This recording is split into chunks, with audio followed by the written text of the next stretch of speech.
Dear Lewisburg College, I have a message for you, and you're not going to like it. Okay. And I'm going to say it all. And I may get some help. Let's go.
I can't do it. We'll do it live. Do it live!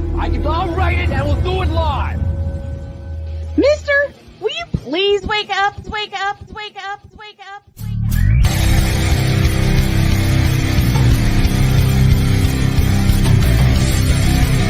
Good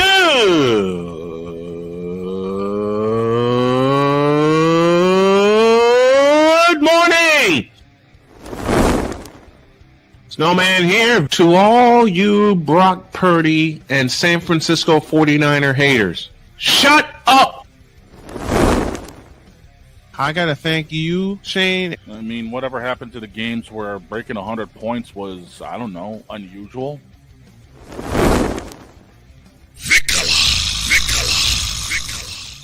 There was one word to sum up the All-Star weekend. Trays. Cause we take this job so serious. Splash Brothers, yes. Ray Allen, replace him with Steve Kerr. Reggie Miller, yeah.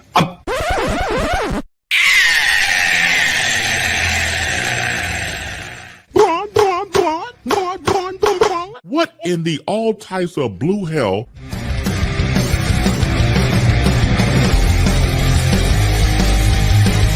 Oh yeah! Let's go. Good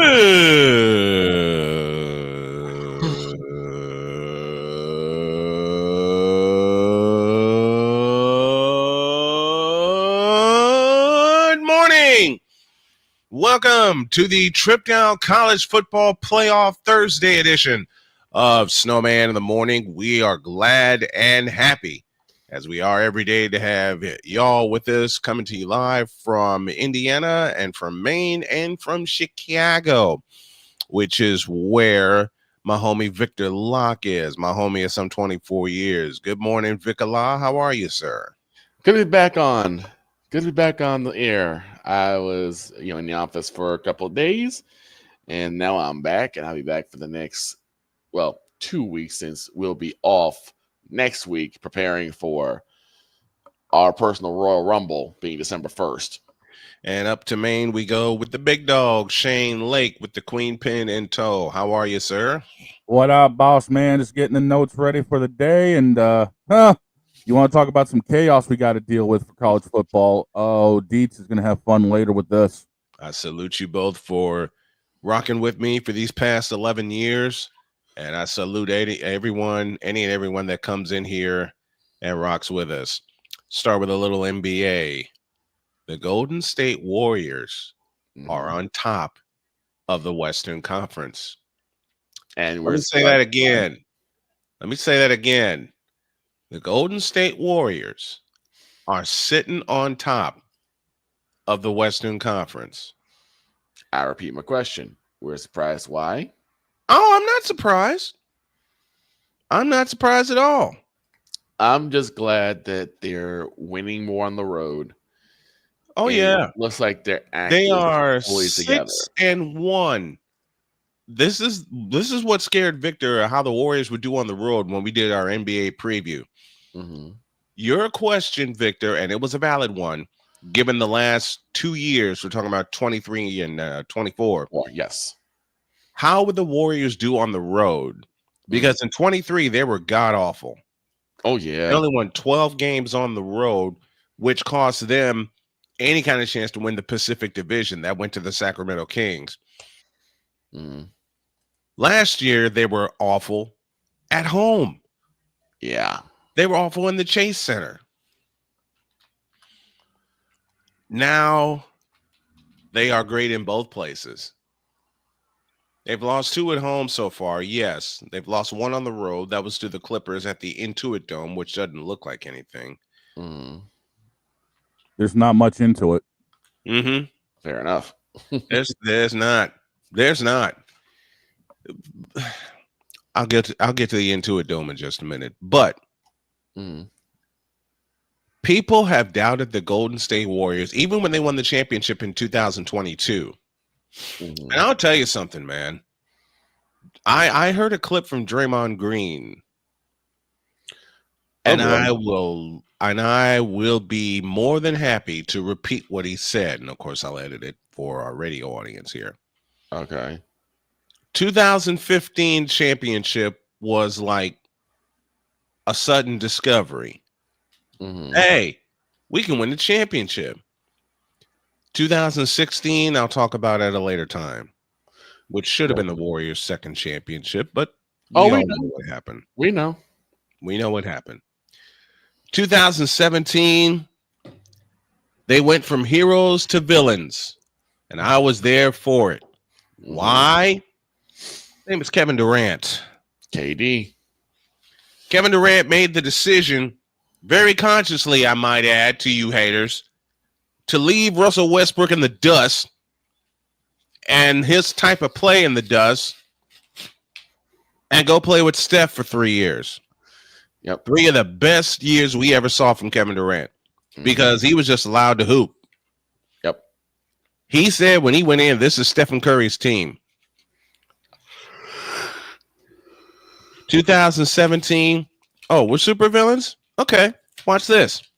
Smack the Cleveland Cadavers. 2018, iced the cake. Smack the Cleveland Cadavers again.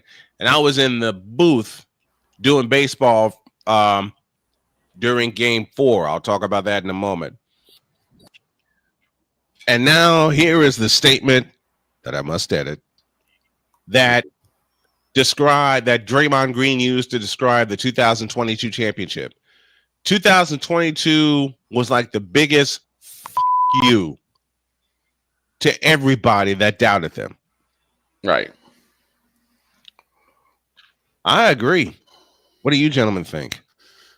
Oh, easily.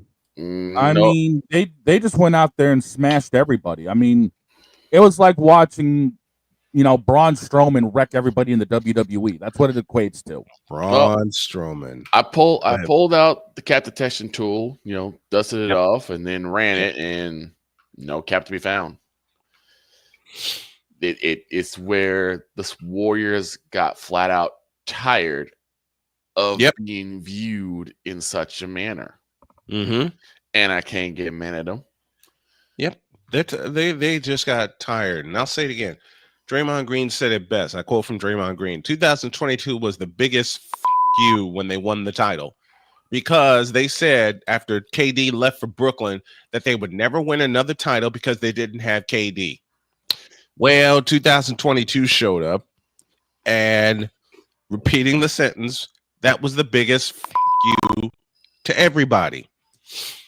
And I'll say I was at my in-laws. We were living with my in-laws. I was recovering from cancer surgery. When the Warriors won, I ran around upstairs like a maniac. Why? Because the Warriors won the title in the face of everybody. And I think 2025 is going to be the same thing. Although the Boston Celtics will have a lot to say about it. I've already picked my finals matchup. Yeah, the East has improved substantially compared to how it was in the previous years. Yeah, it has, but I hate to tell everybody, you're coming through the Garden if you want a shot at the title. Okay. Which means Since Miami. the East is coming through the Garden, the West is coming through San Francisco. Yeah, And the I'll Chase, buy that. and the Chase Center. I'll buy It that. will be 7 1 to 3 point games with these two. Because when they played in the 22 finals, it was close. Mm. Boston stole game 1. Warriors won game 2. Boston won game 3 handily. The Warriors responded the last 3 games. Yeah. They won game 4 thanks to 40 plus from Steph. They won game 5 thanks to Jordan Poole. Mm-hmm. And then game 6, Steph put him to sleep. And this thing, I always respect Draymond for being honest. Yep. Yeah.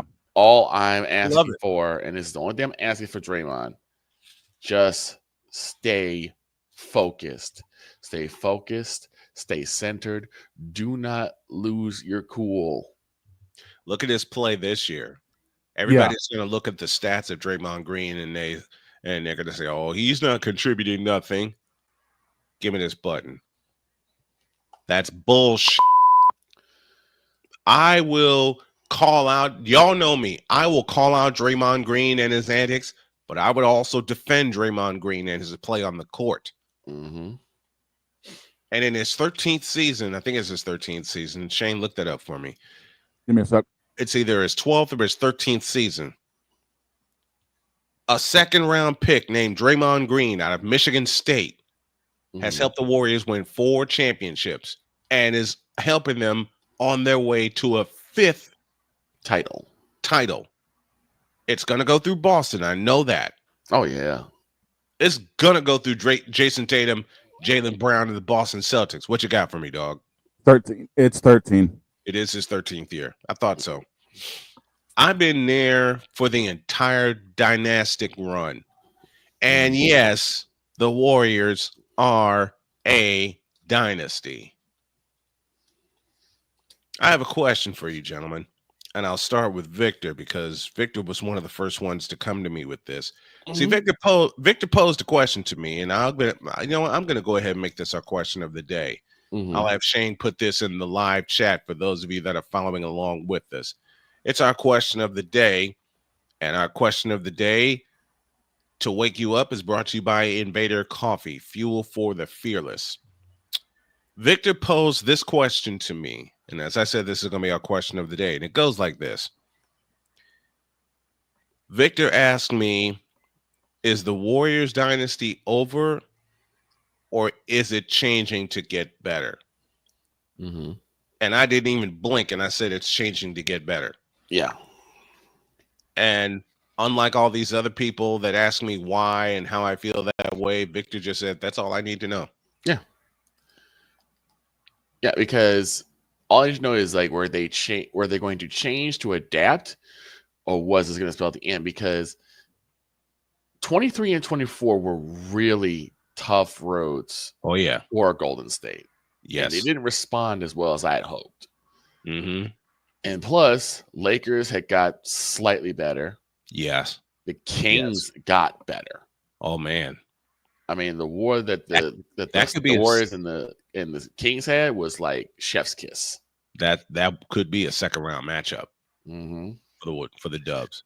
Denver became champs, and then just last year, Boston became champs. Who would have thought the Boston Celtics, after all of the mess they had to go through to get back to prominence, and you're not wrong. The Ryan Trophy. Yeah, I mean, most people were telling me that the Knicks would have hoisted the trophy before the Celtics. I'm like, nah. The Knicks. We'll get to the Knicks. We'll get to the Knicks in a moment. Knicks had a longer way to go. They're just starting to get better. So and then there's a team I have been following closely that could see Boston in the Eastern Conference Finals again. And that team, and Shane will know this well as we come to him, is the Indiana Pacers. the Pacers finally starting to get their act together. I mean, how again, we were spoiled in the 90s with the runs that Indiana had in the Eastern Conference. My God, yes, I was spoiled. I was spoiled.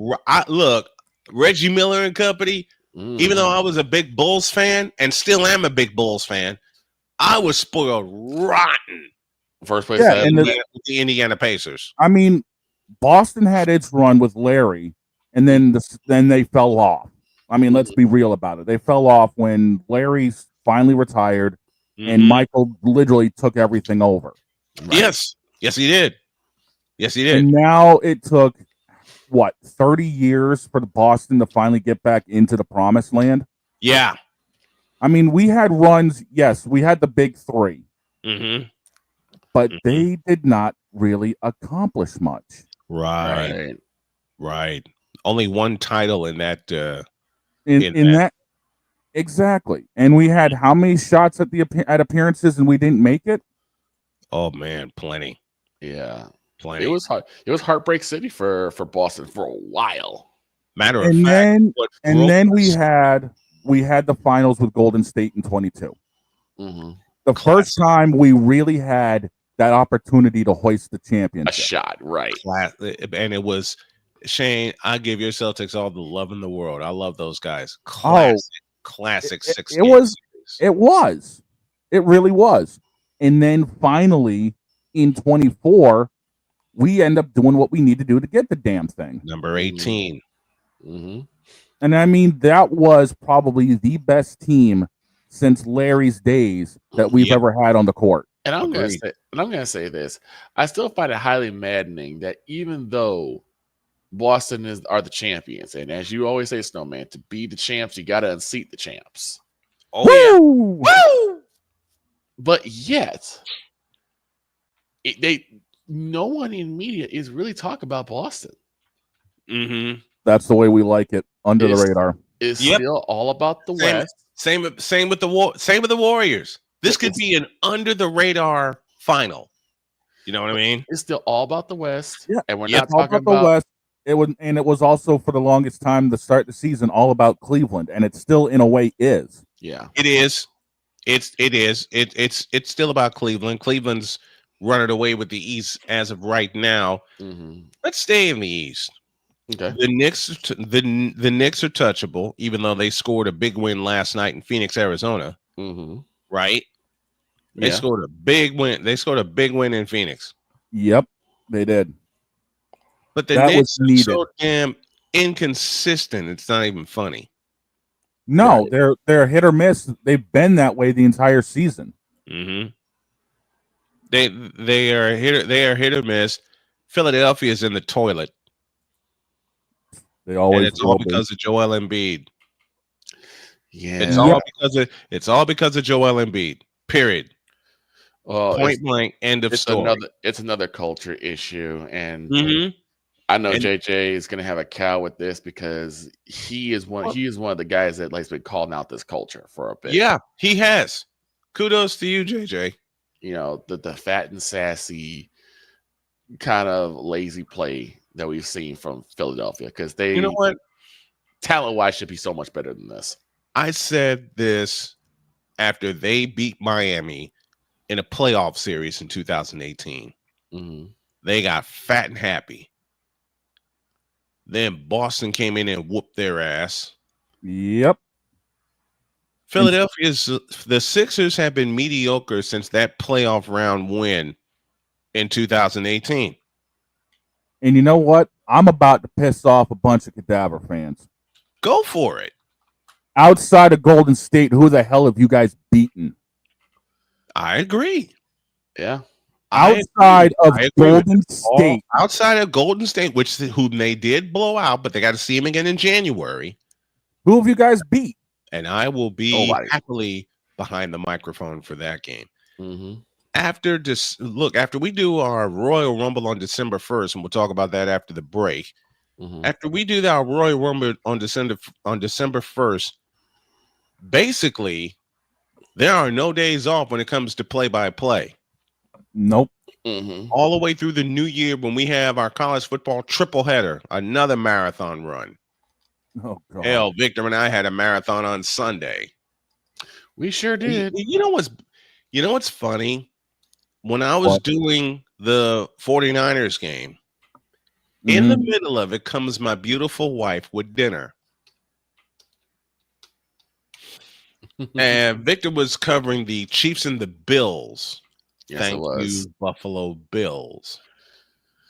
I handed him the reins for the play-by-play call while I was busy stuffing my face Mm-hmm. with Nice. ham and cauliflower with Himalayan sea salt. And then later, she brought me dessert and a glass of wine.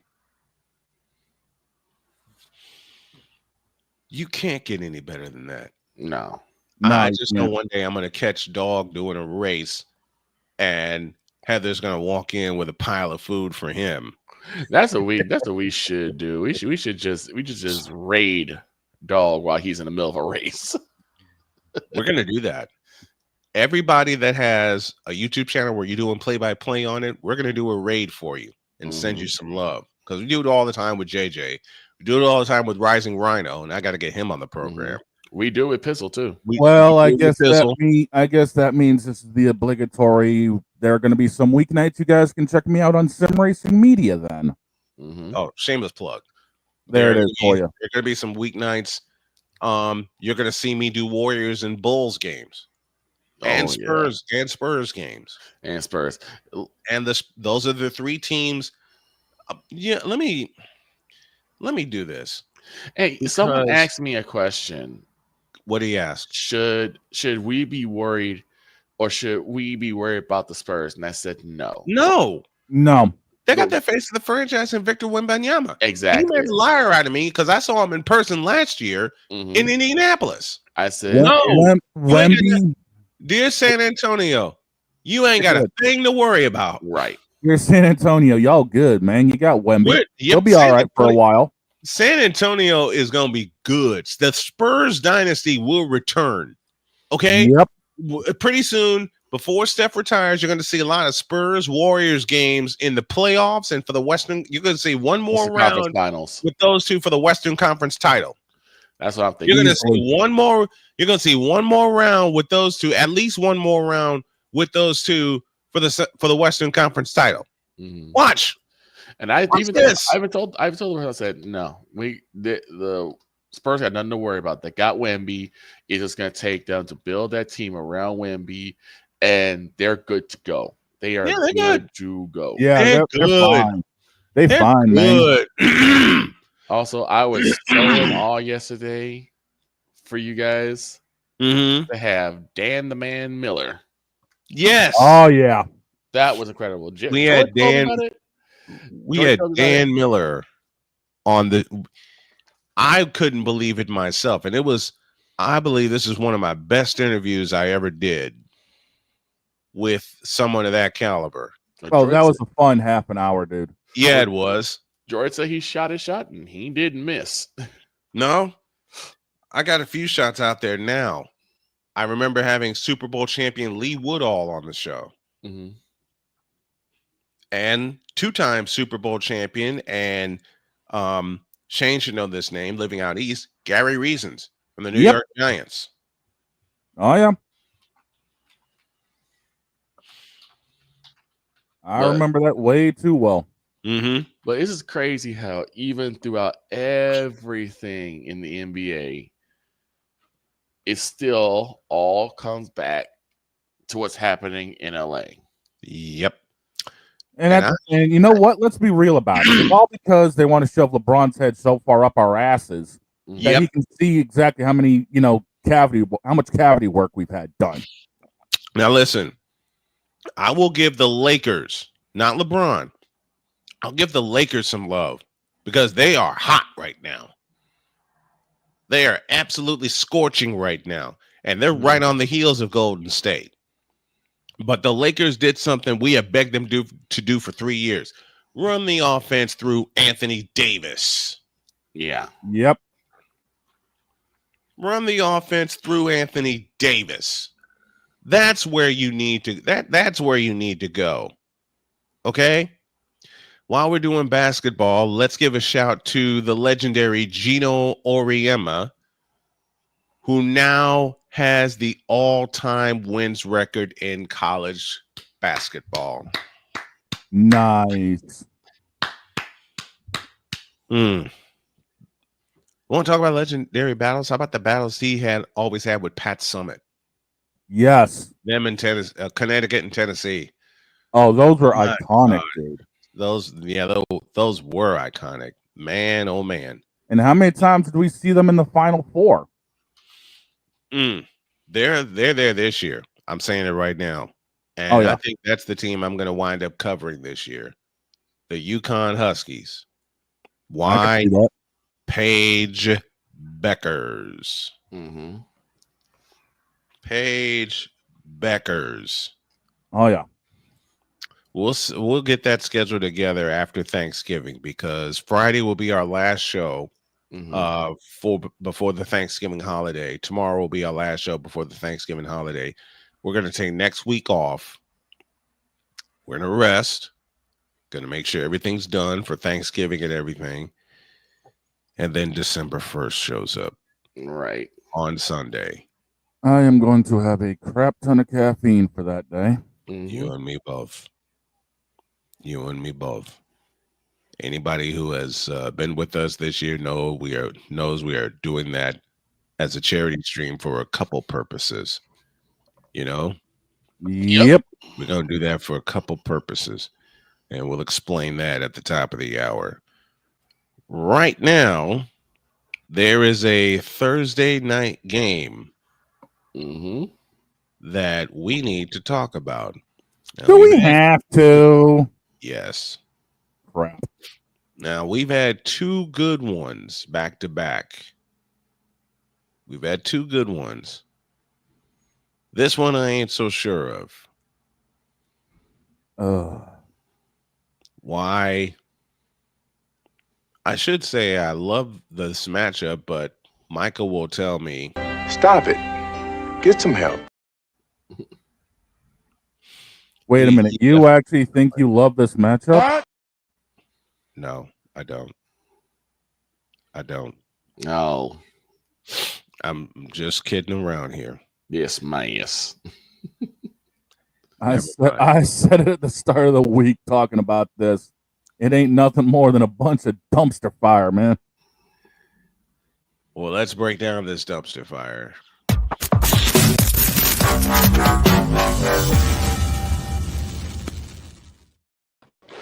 Here's my play-by-play buddy, Chris Simpson, joining us now from New York to talk about Thursday Night Football. Good morning, brother. How are you? I'm doing good. How you guys doing?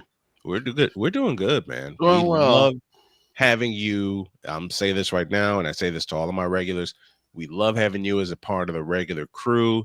Your insight, your breakdowns are fabulous, and we just love being friends with you and talking sports with you. We love you, Chris. Thank you for being a part of the crew. I appreciate that. Thank you guys for always having me. And you know what, Chris, the one game we did together, and we're going to do more. Yeah. Georgia and Texas. We kept each other on our toes, man, for that game. Yeah, and it was I don't want to say it was entertaining, but it was an interesting game because Texas shot themselves in the foot. Carson Beck turns the ball over 3 times, and Georgia still finds a way to escape with a victory. With a 15-point win. Yeah. And I asked Chris after the game, how did I do? Because I always ask my broadcast partners, Victor and Craig Hill and many, many others, how did I do? You know what Chris said to me? His message to me was this, and I quote, "You were a rock star." What? Speaking of rock, thank you. Absolutely. All right. Let's break this Thursday night game down quickly and get to the real stuff that's headed our way on Saturday. Okay. You got the Steelers and the Browns. Yeah. Listen. Pittsburgh is playing some really good football right now. They're 8-2, and I personally think that this is Mike Tomlin's best job up to date as the Steelers head coach, and I've seen him for so long. I remember when he first took the job. I remember when he won that Super Bowl. He got back to another Super Bowl. Because you look at it, teams who have had the Hall of Fame caliber quarterback, they haven't really been able to climb the ladder and turn the page. Right. Look at New England with Tom Brady. They've been struggling as of late, but it's a rebuild. You look at Denver. You look at Denver. They haven't been back to the playoffs since they beat Carolina in that Super Bowl. Peyton Manning. You look at New Orleans with the Saints and Drew Brees, and look at the position that they're in right now. And Mike Tomlin had Ben Roethlisberger, who we know is going to be a pretty much a lock to be a first ballot Hall of Famer, and he still kept his team afloat. There's no big superstar outside of TJ Watt that's on this team, but Russell Wilson is here, and I mean, since he's come in, they haven't lost a game. They're running the football. They're playing really good defense. And in the AFC all year long, you've heard about Kansas City, Buffalo, Baltimore, Houston, the Jets. I don't know why. And the Steelers just seem to just be fine under the radar. You know what I'm saying? They're going about business, and I just don't see anybody catching them in this division right now. No. I don't see anyone catching them either. And Pittsburgh has proven me wrong to this point. Pittsburgh has definitely proven me wrong, sitting at 8-2 in charge of the North Division. Then you got the mess in Cleveland, and yes, it is a mess. Yeah, I thought I'd see a little bit more of a spark with Jameis Winston, but they've only won that one game against Baltimore.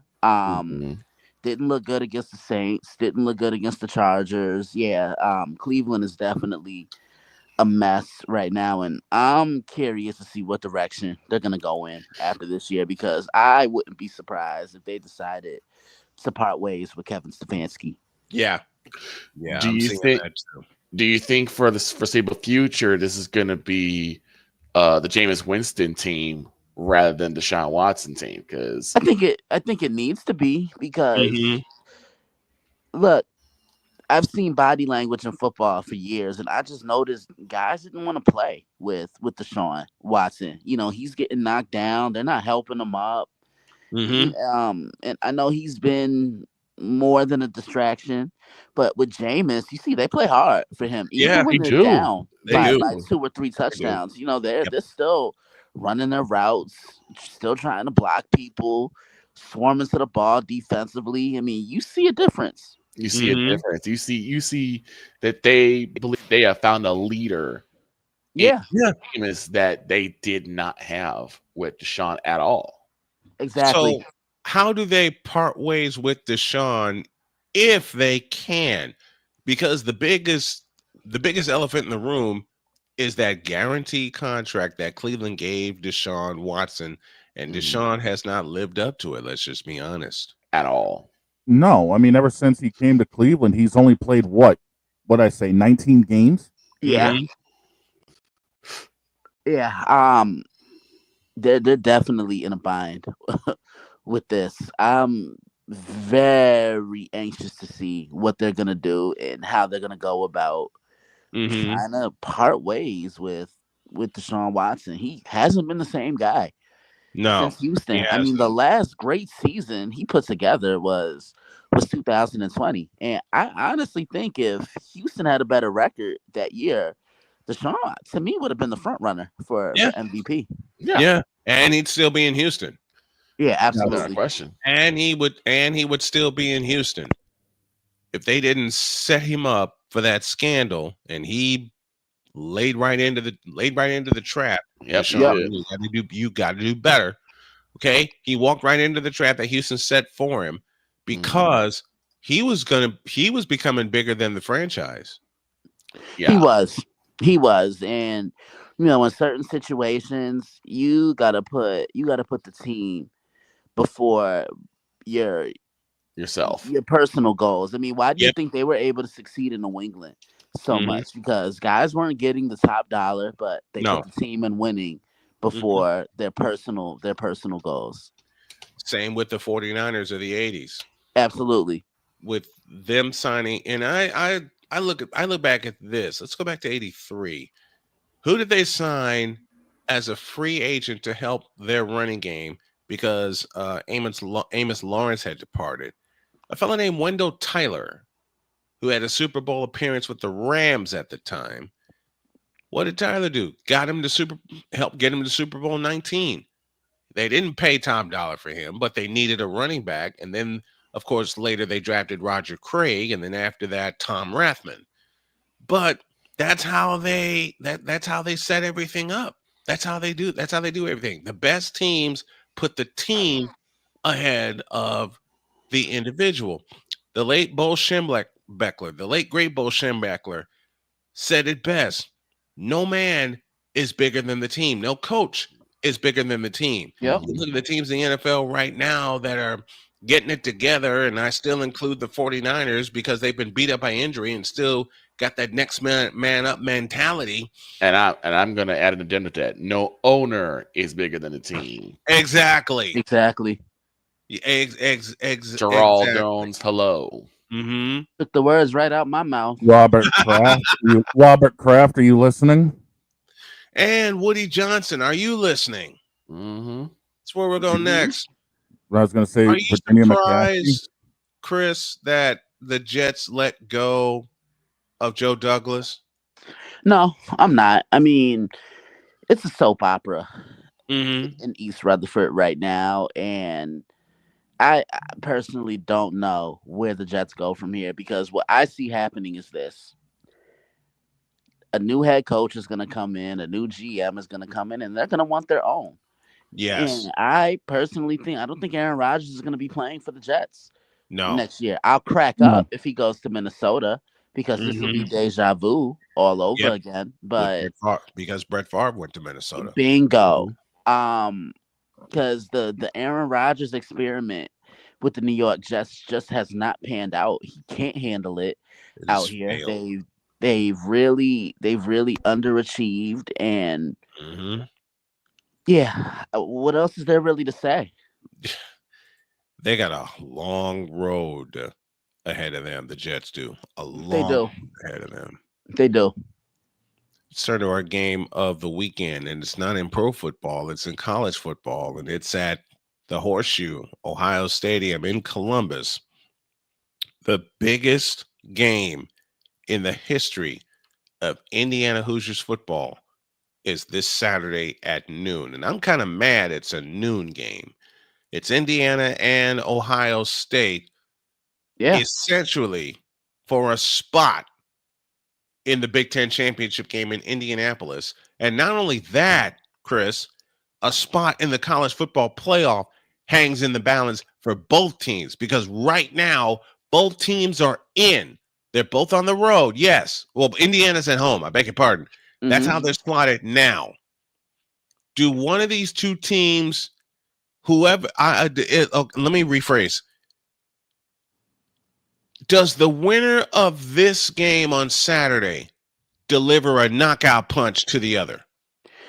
I could see it. Listen, Indiana's been a great story this year. They have one of the better offenses in the Big Ten, and they also play with the same energy on the defensive side. Kurt Cignetti has made a believer out of these young men. Curtis Rourke coming over from Ohio. They have weapons galore. They can run the ball. They can win shootouts. They can ugly games up. You saw what they did against Michigan. It wasn't pretty, but they were able to survive and win that football game. Then, Ohio State, they've bounced back nicely since the loss in Eugene to the Oregon Ducks. And that's who everyone's looking up to right now in the Big Ten. And, Ohio State wants another shot at Buckeyes. Yeah, you know what I'm saying? They want a shot at Oregon. Yeah, but this is a big game for Ryan Day, because he has struggled against top 5 opponents. I will say that much. This Ohio State defense, to me, they're the best defense in college football. And this is exactly why Ryan Day hired Jim Knowles to revamp that defense. They do it in every tier. They can rush the passer. The linebackers can either be sent on blitzes or they can cover in the secondary. is that when you add a guy like Caleb Downs, a jack of all trades guy who can play at the line of scrimmage, who can play back in coverage, who can roam around to the ball, make tackles. I mean, this is going to be a fun one. This is going to be a collision course. Both teams are going to bring their A game, and yeah, I can't wait to talk about it more. I can't wait to broadcast that game on Saturday. Go ahead. I wanted to ask Chris on this. What did the loss between that Baltimore suffered against Pittsburgh? How does that affect them going forward? It affects them in the way, can we get everybody's best when we feel we're at our best? Because that's the thing about the Ravens.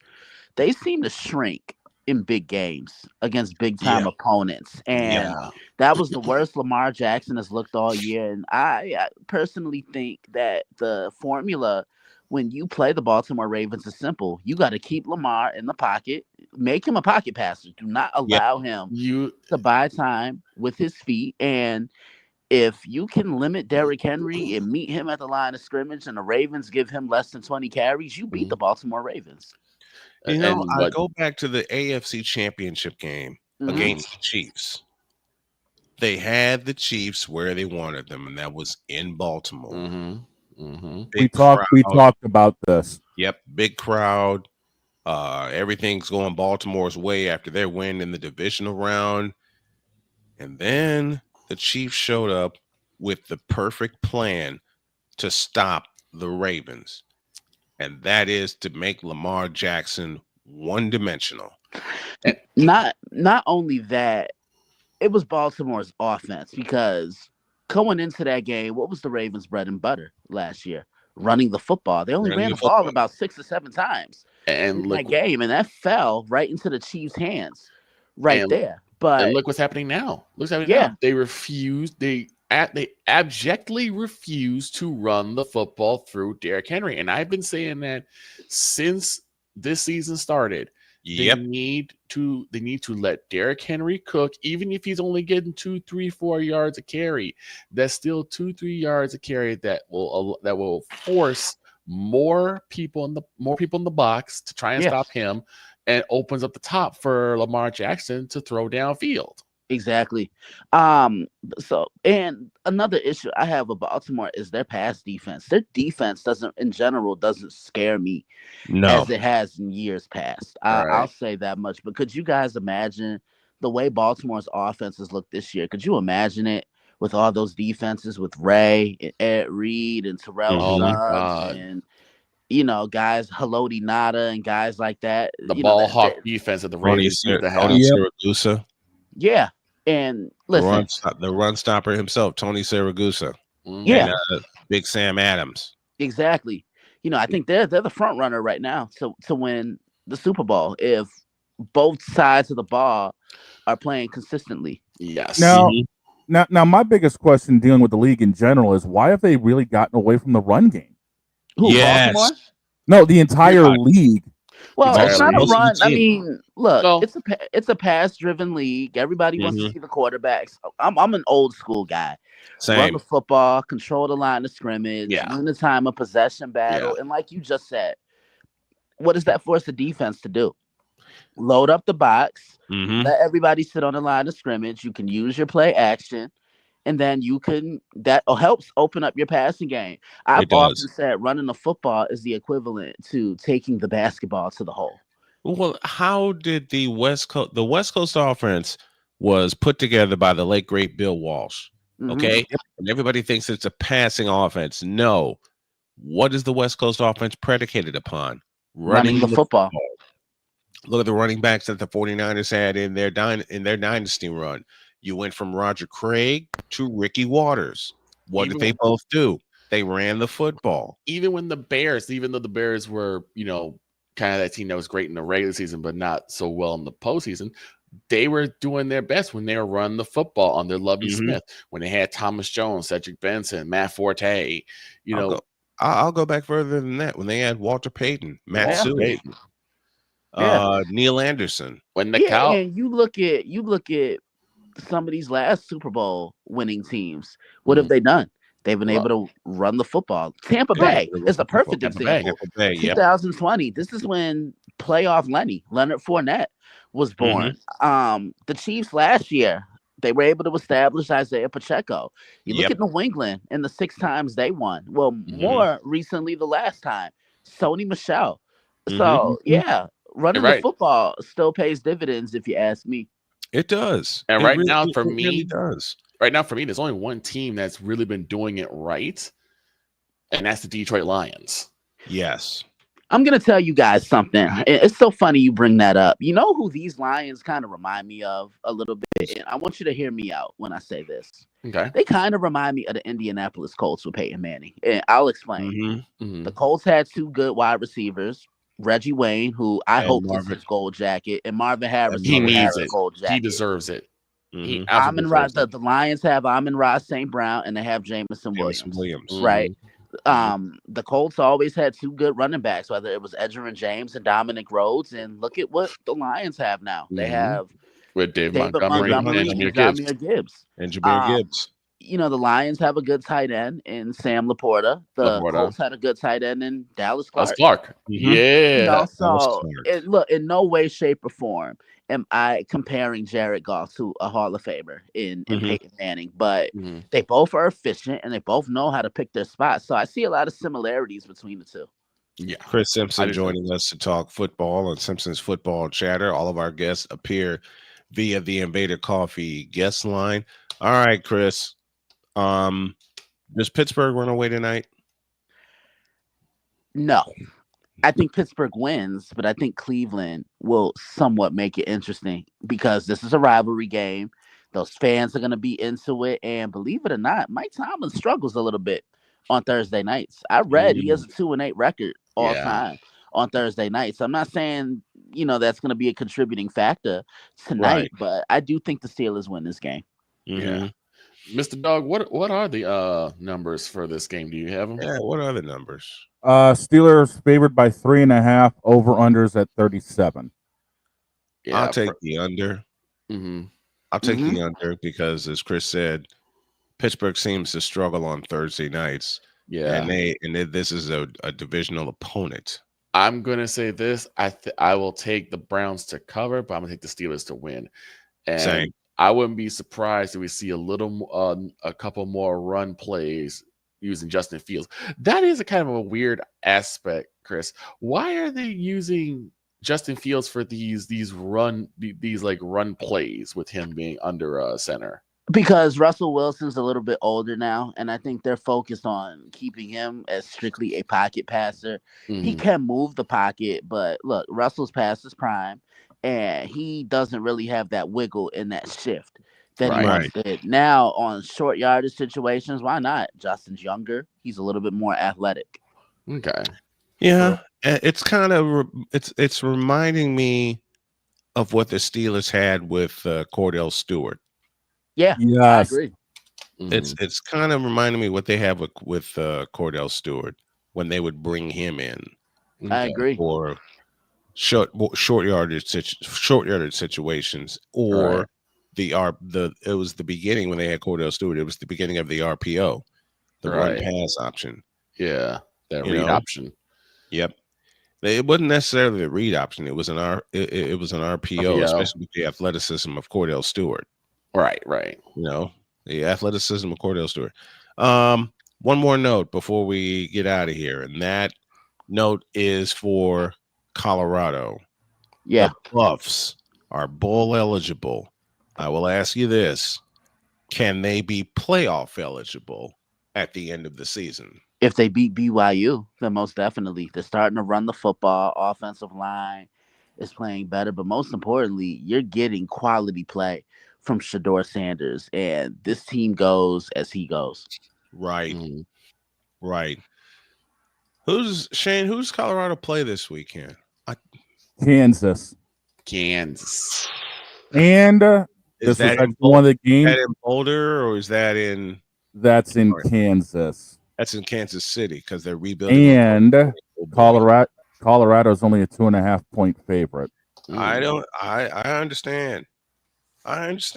Colorado's Colorado's a short favorite against Kansas, and remember, Kansas just knocked off BYU in their house.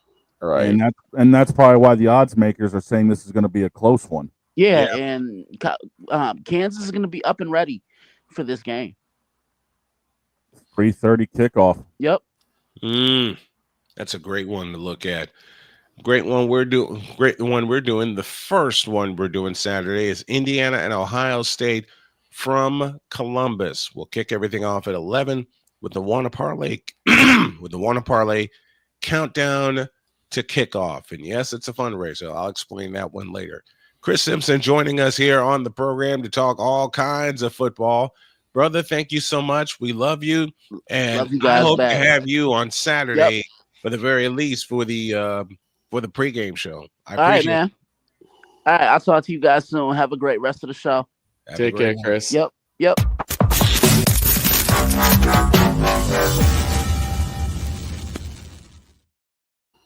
Learned something recently. If the last name Rourke sounds familiar to all fans of Ohio football, it should, because Curtis Rourke is the younger brother of the remarkable Nathan Rourke, who Robert Kraft let go. Yeah, that's the biggest mistake the Patriots ever made. Was letting Nathan Rourke walk. And unfortunately, when it comes down to things this season, guess what? It is you, Robert. You screwed up. You completely screwed up. And quite frankly, you're lucky that this is the worst you've done. Everything else is stacked up to the point where it's about to tumble over on you. If I may, Snowman, I'm going to have to call out somebody. Okay. Let's take a break. I was about to say we've hit halftime. Yeah. Let's take our halftime break. And we come back. Not only will Victor call out somebody, but so will I. All right. We're back in a few minutes. It's halftime on Snowman in the Morning. Back in the Deuce.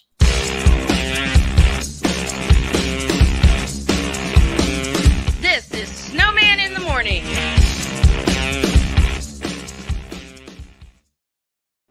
Are you ready to upgrade your coffee game? Prepare for an invasion of flavor with Invader Coffee. It's the caffeinated elixir that fuels champions, the blend that pushes boundaries. Whether you're battling deadlines or exploring uncharted territories, Invader Coffee has your back. Join the invasion at invadercoffee.com and taste the difference for yourself. Use the code SNOWMAN for 15% off your first order. Invader Coffee, veteran owned.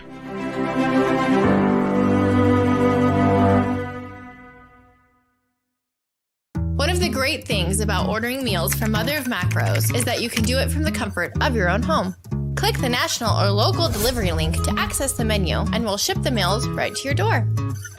We understand you won't always have time to plan, shop, prepare, and cook to provide healthy nutrition for your family, so the process is simple and saves you hours. We know you're busy, so our meals are professionally prepared and packaged. You only need to heat them up and enjoy.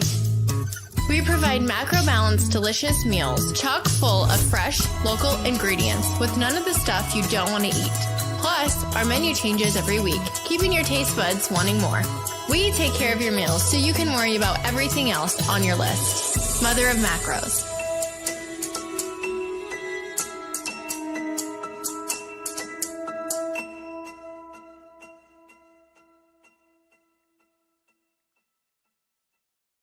SeatGeek is the ticketing app for fans like the High Five Strangers guy.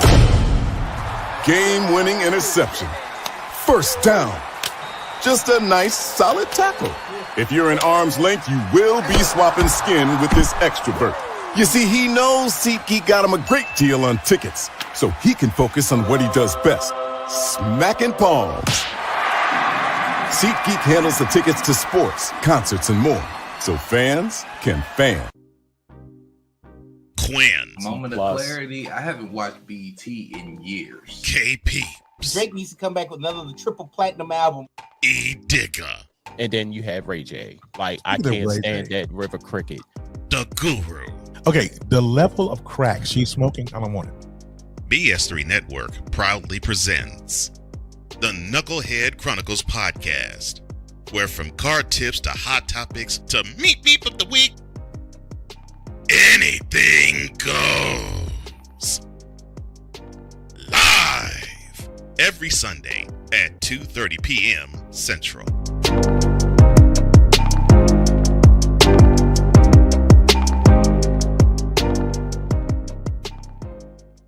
During bad weather, driving can become downright dangerous. What's your emergency, please? Trust Battle Vision Storm, the revolutionary glare reduction glasses that turn your sight bright during bad weather at night or during the day.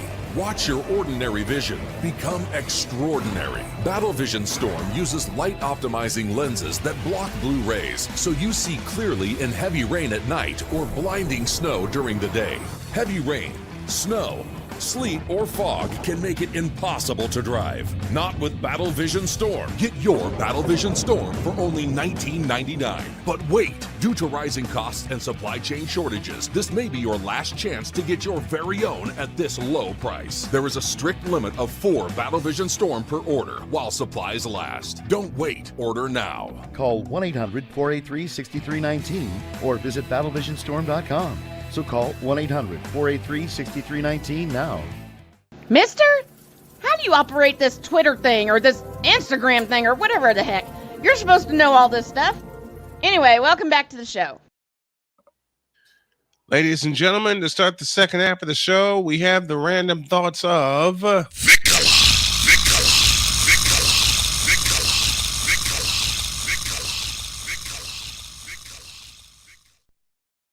I'm going to continue to get ready for deeds. Victor, the floor is yours. Cook. Caleb Williams. Oh, boy. Oh, God. Where do I bleeping start? Well, I'll start this way. Snowman, get the button ready because I want Caleb to sit down. It's a good thing. Oh, it's a good thing. I had Hank refill the tank for this. Yep. This button.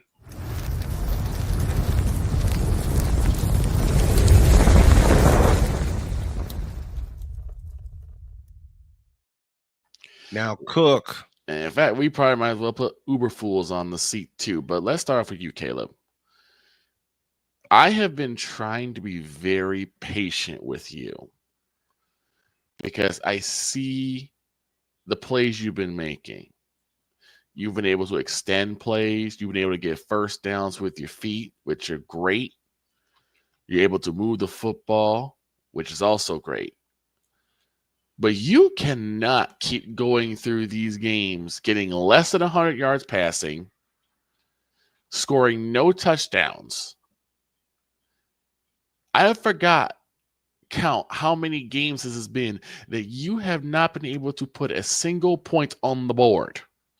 I think it's roughly about 4 now. The fact that I accumulate your stats and it's 0-0. Now, look, I get it. At least you're not turning the ball over. Mm-hmm. But the Bears drafted you to throw the football. And you ain't doing it. Mm-hmm. To the point where you have become a non-factor in the Bears offense. Like I said, yes. Let's take what happened in Green Bay. Let's just take what happened in Green Bay. There were several times where you probably could have thrown a pass for a touchdown, and it didn't happen. Like I said, I will give you the credit you're due, which you've been able to extend, third and long situations into converting into first downs just by using your legs. But this is Justin Fields type of play. We're supposed to be past that. And what irks me so much is how much of the Midwest Committee of Bear ADC sits there and say that you're a game changer. Who told this lie? For all the people who call Brock Purdy a game manager, I submit to you Justin Fields. I submit to you Caleb Williams also. Because Caleb has been a non-factor in most of the games that I've seen done with the Bears. Last 4 straight, he's gone 0-0. Last 4 straight. Do you know that until the game with Green Bay, the Bears had played 150 minutes of possession time since their last touchdown? Their last offensive touchdown. Their last offensive touchdown. Mm-hmm. How insane is that? And I'm going to get to Uber Fools too, because I want to get to this last play of the Bears-Packers game.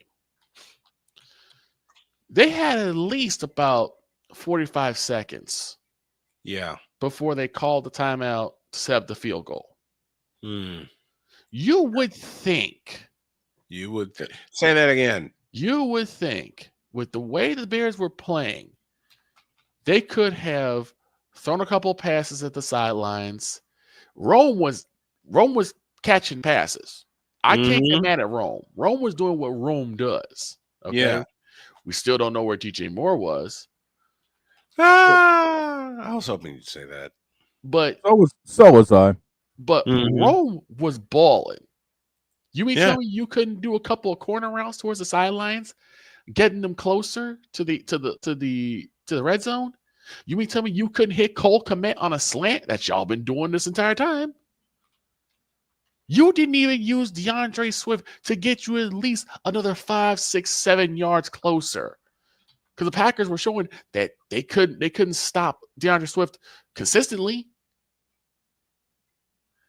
There were so many options to at least get the Bears closer to the red zone, which even if you don't get the touchdown, you at least get them closer for a more makeable field goal. More manageable field goal. So that even if the block happens, it could possibly still go through the uprights. Mm-hmm. And then Uber Fools, yes. Says by far the dumbest thing I have ever heard a coach say. Oh dear. The reason why we set the field goal where we were, because we didn't want to risk a fumble. What the? When was the last time you saw James fumble the football? You know, Victor, I'll say it for you. What the do you mean? When was the last time you see DeAndre Swift fumble the football? He has shown that he has been more sure with the football than I have any other running back. Mm-hmm. But this is the reason why I'm jumping on Caleb Williams, because now you're getting people who are trying to defend you to look like fools, because you're starting to prove Snowman as a prophet. That you weren't worth the money, that you weren't worth the pick. I told y'all. You have become wasted money. You have become a game manager of the worst kind, where you don't impact the game at all. You've got to start throwing touchdowns. You don't have to throw 5, 6, 7, but you got to at least throw 1 or 2. How many games has it been now since he threw a touchdown pass? 4. 4. Sad. 4. Jordan Love is throwing more touchdowns than you. Hell, Brock Purdy's throwing more touchdowns than you, Caleb. And we see the Bears in week 14. At this point, Dak Prescott has thrown more touchdowns than you, and he's injured.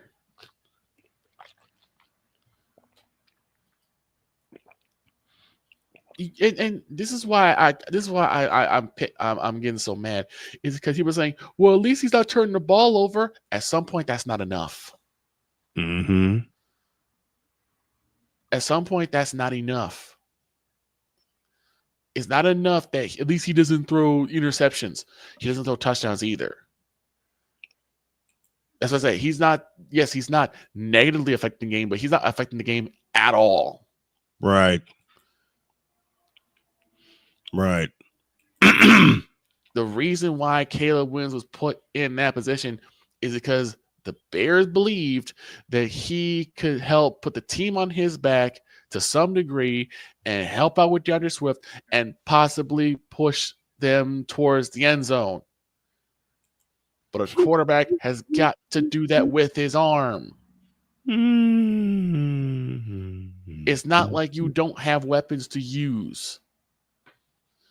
They gave you Rome because just like how they gave Justin Fields, DJ Moore, they gave you Rome to be that guy that's going to help you score touchdowns, throw touchdown passes. Yep. It is not enough for you to go, 12 and 16 or 24 of 33 and get 67 yards and no touchdowns and no picks. I love that. It's getting tiring to watch you go out there and basically be a statue.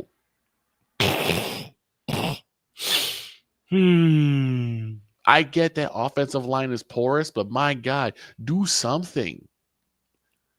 And I don't know if this is an offense coordinator issue, if this is an Uber Fools issue, or if it's a you issue, but you have not earned your money yet.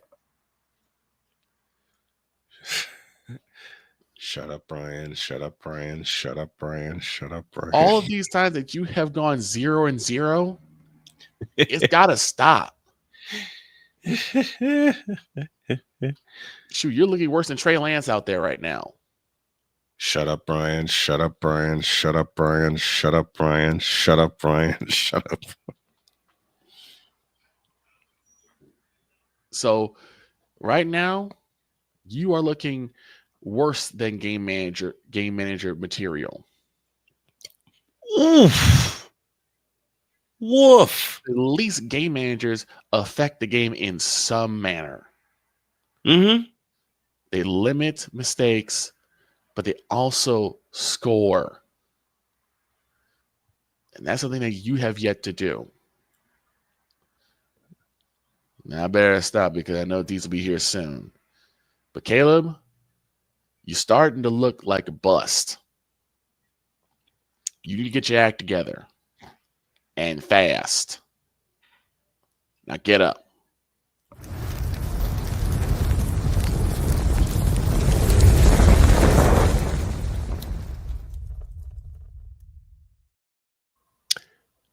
My turn. To Lewisburg College and P.D. Doris. Have a seat.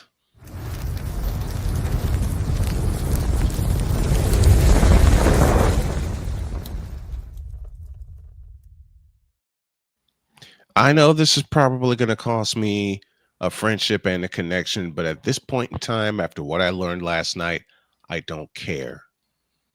Now, give me this camera. What I saw last night on YouTube angered me so much that I stopped working. Okay.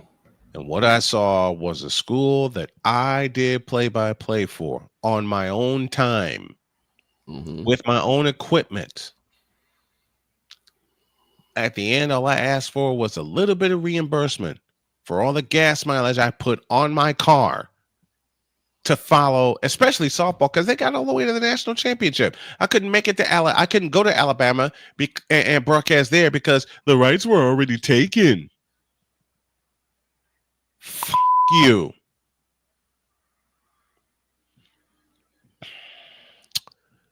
And then there's the case of someone who I thought was a friend in P.D. Doris. Now, I know I'm going to try to talk to him today, but I got to get this out. I got to get this off my chest. When I saw that High Level Media, which was his company, broadcast Lewisburg College last night, I flipped out. And said all kinds of bad words that would fill up 3 swear jars. 3 of them. King size swear jars. Because what this indicates to me in the times that I have tried to communicate with Lewisburg College and say, hey, I'm healing. Let me back on the roster. Let me back in. No response. None. 3 years. 3 years of communication or lack thereof.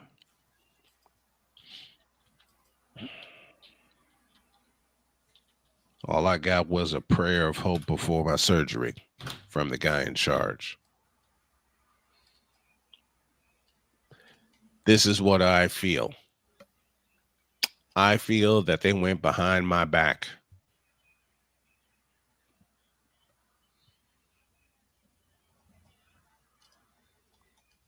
And put this together. And I hate putting my personal feelings in this on my show, but I gotta say this. I'll say this even more raw on Patreon later.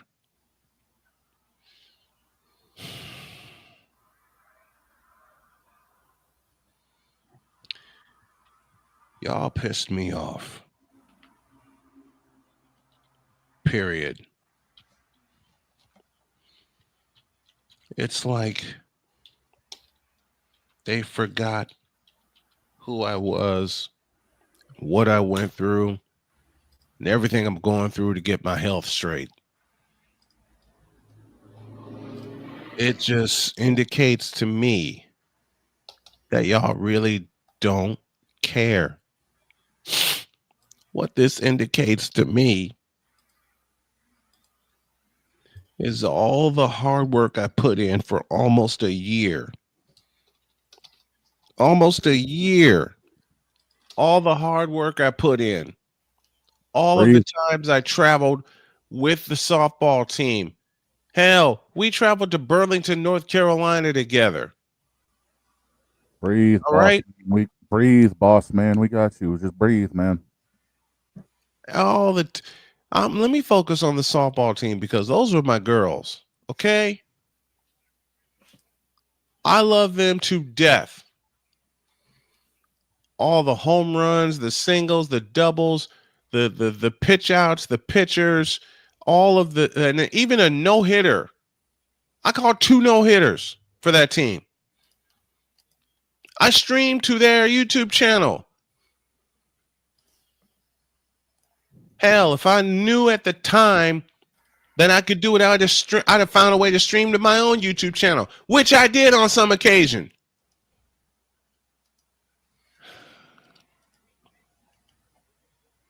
There was a hopeful deal in place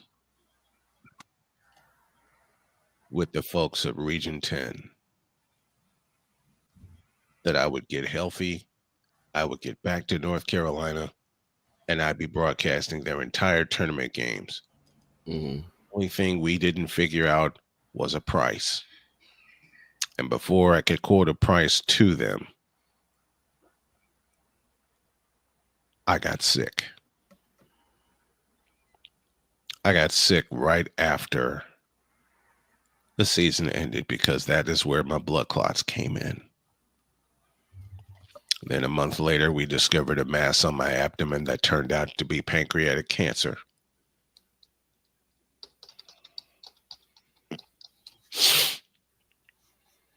It's not fair. I know my boss, Shane, told me to breathe, but it's not fair.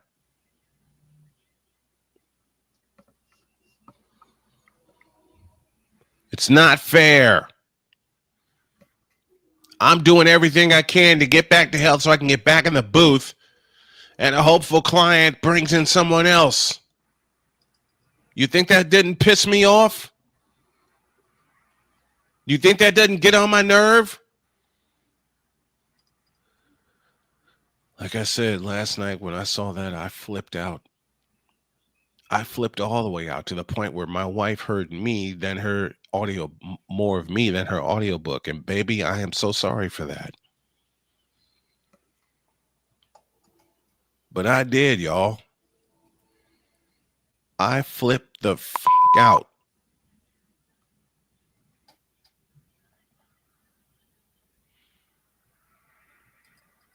And like I said a few moments ago, it just tells me that all the hard work that I put in, all the miles that I traveled with the basketball team, the baseball team, and the softball team. I didn't get a chance to do any road games with the baseball team because everything was so new and they're trying to get everything organized.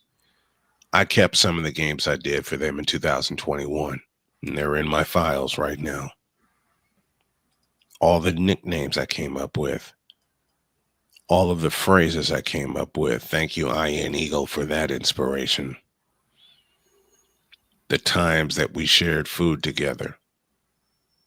The times we broke bread together between doubleheaders for baseball. I've tried contacting the baseball coach. No luck. I've tried contacting the softball coach. Nothing. Tried contacting the athletic director to see if I can do the games remotely. Nothing. And now I saw this. And I'll say it for a third time. I flipped the out. I flipped out. That was one of the rare times that I flipped out. And my wife heard me.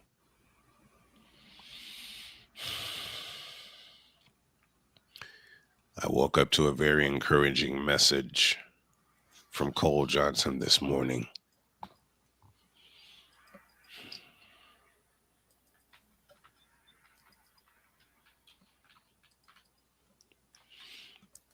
He said that just means that there's something greater down the road for you.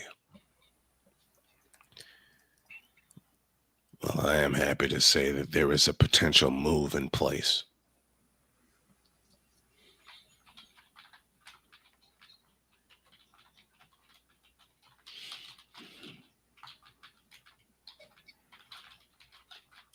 There is a potential move in place.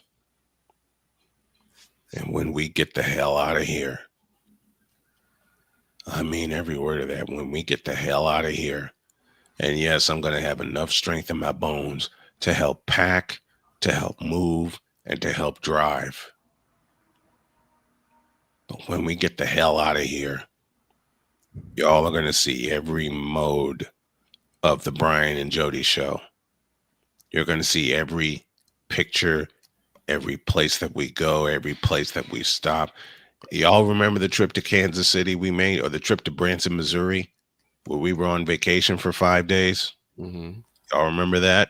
And all the pictures I took and the videos I took? And then my wife surprising me with a trip to Kauffman Stadium? There's going to be a lot more of that. To Lewisburg College and Petey Doors, from the heart, I wish you well. But make no mistake, Old Snowman will be back. I'll be somewhere else, but I'll be back. Snowman Media will have their act together. I'll be working on the website today. Part of it while I'm doing my door dashing. But I'll be working on it today. And I don't care what y'all think anymore. This cancer survivor is back in the booth, albeit virtually, but I'm back.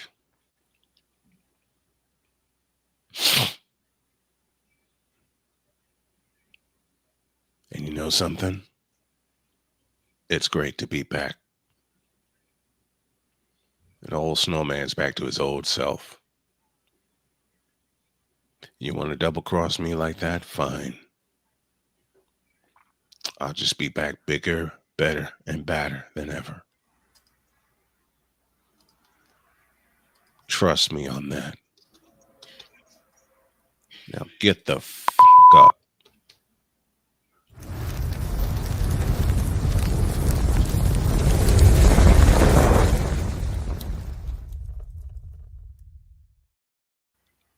Thank you guys for letting me get that off my chest. I think on that note, an extended break will be needed. Yeah. Agreed. Let me say again to the audience and to everybody on my staff. Thank you for allowing me to be me. Thank you for allowing me to be a man that shows emotion, no matter where it is. Thank y'all for being supportive. I appreciate that.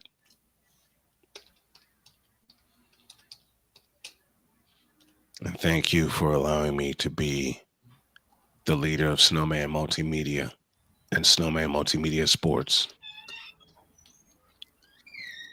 Old Blue Eyes Frank Sinatra sung it best.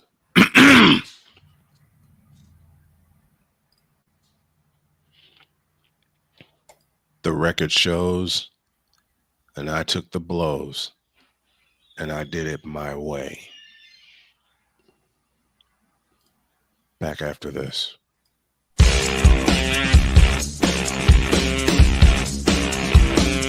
This is Snowman in the Morning.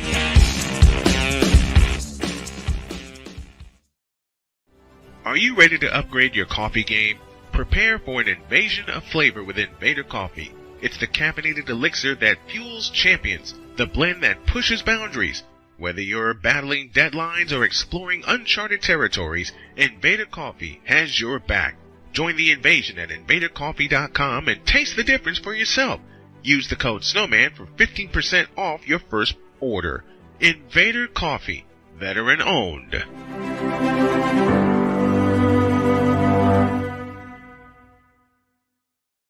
One of the great things about ordering meals from Mother of Macros is that you can do it from the comfort of your own home.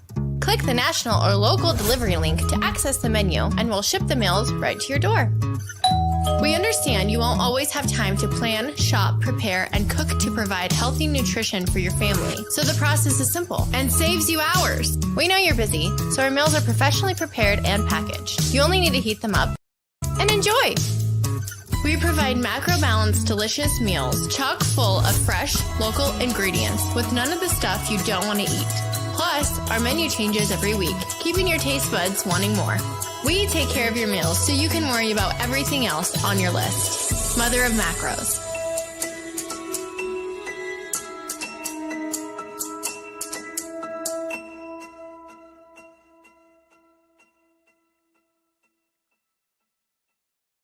SeatGeek is the ticketing app for fans like the High Five Strangers guy. Game-winning interception. First down. Just a nice, solid tackle. If you're in arm's length, you will be swapping skin with this extrovert. You see, he knows SeatGeek got him a great deal on tickets, so he can focus on what he does best, smacking palms.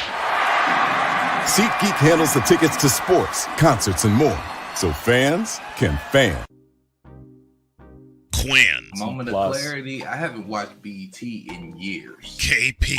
Drake needs to come back with another triple platinum album. E Digger. And then you have Ray J. Like, I can't stand that River Cricket. The Guru. Okay, the level of crack she's smoking, I don't want it. BS3 Network proudly presents the Knucklehead Chronicles podcast, where from card tips to hot topics to meep of the week, anything goes. Live every Sunday at 2:30 p.m. Central.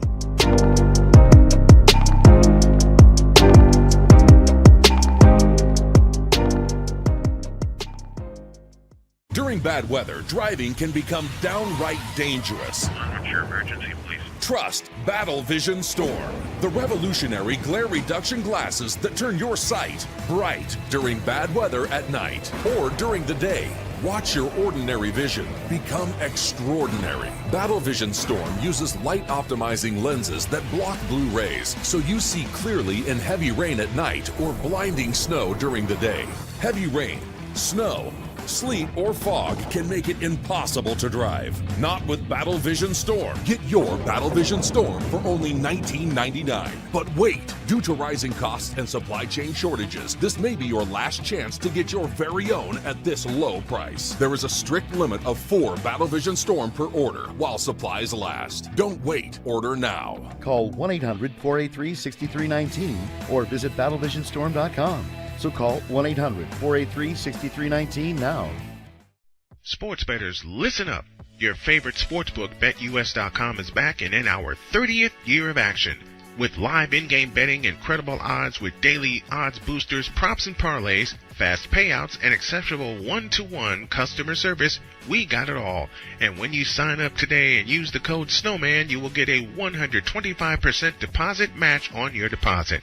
Log on to betus.com or call 800-792-3887. That's 800-79-BET-US. BetUS.com, where the game begins.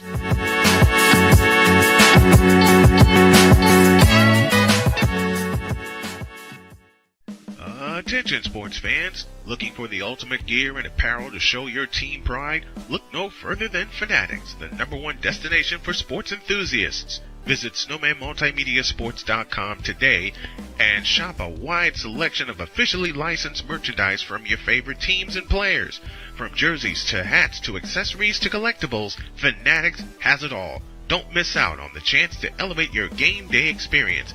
Head over to snowmanmultimediasports.com/fanatics and gear up like a true fan with Fanatics. Officially licensed everything.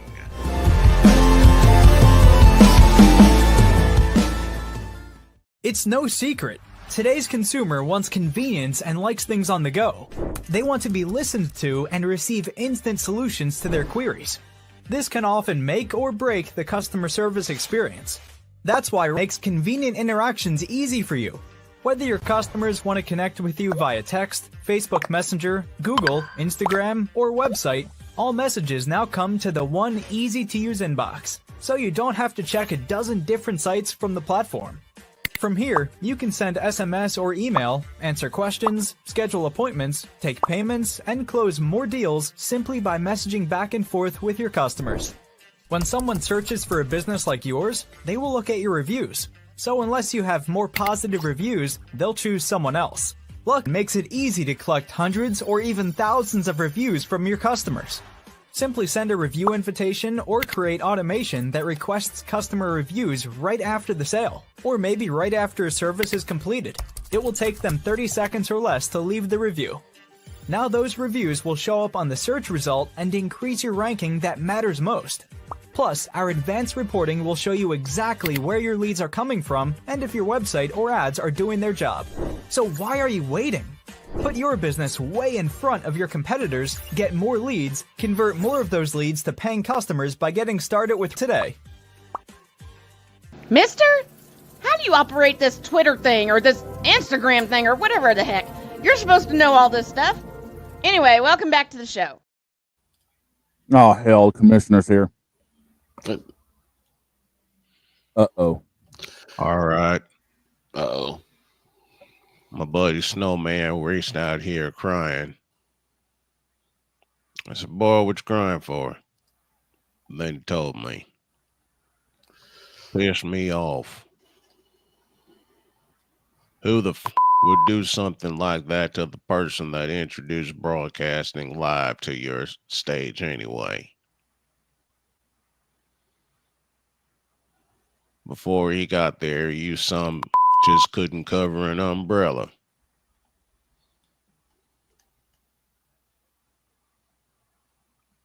Now, he told me everything that happened, and he also told me not to mention any names because he already mentioned them, and he's afraid it's going to cost him a friendship. I said, buddy, quit giving a about them. Right. Quit giving a about the people that did you wrong. And it's hard for him to forget because of all the hard work he put in. I watched it for almost a year. People were signing in, listening to him. They were complimenting him. And all that just went down the tubes, he feels.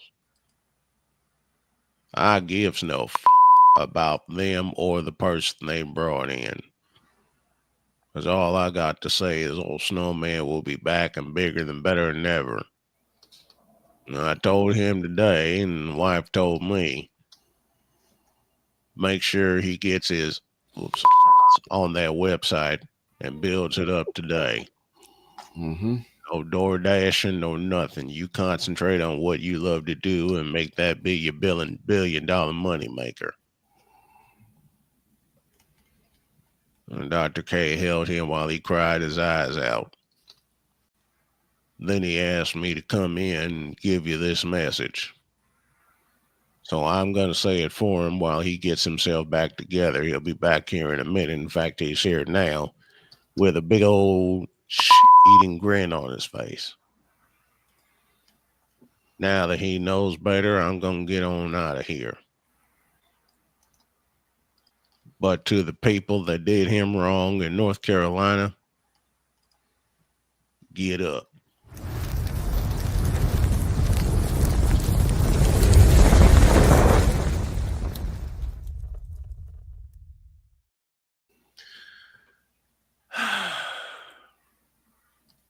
I really feel better now. Good. Mm-hmm. Saw that last night, and I figured, what in the all types of blue hell was that? Right. That's all I got to say. Hey, Don. Yeah, he's around here somewhere. What you need? I need Don to come in here and fill a few minutes about the situation I'm going through while I get the rest of these picks ready. Oh, you need the Don, huh? I need the Don. I need the Don. He needs the first Don. of all, first of all, come here. Where are you at? I need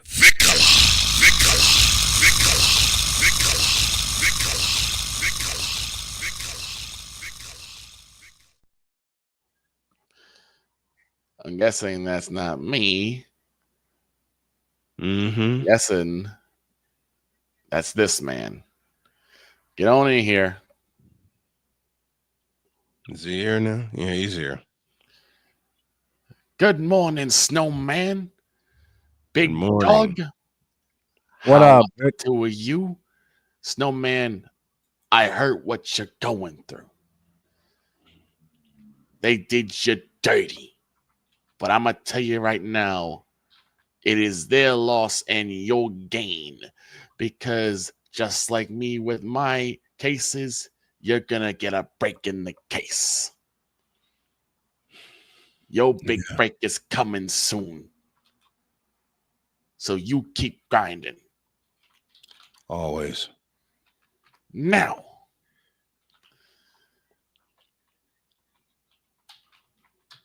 I had to compose myself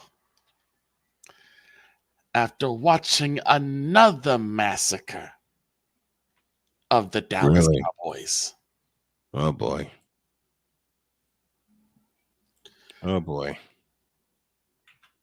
I don't know what you do from here.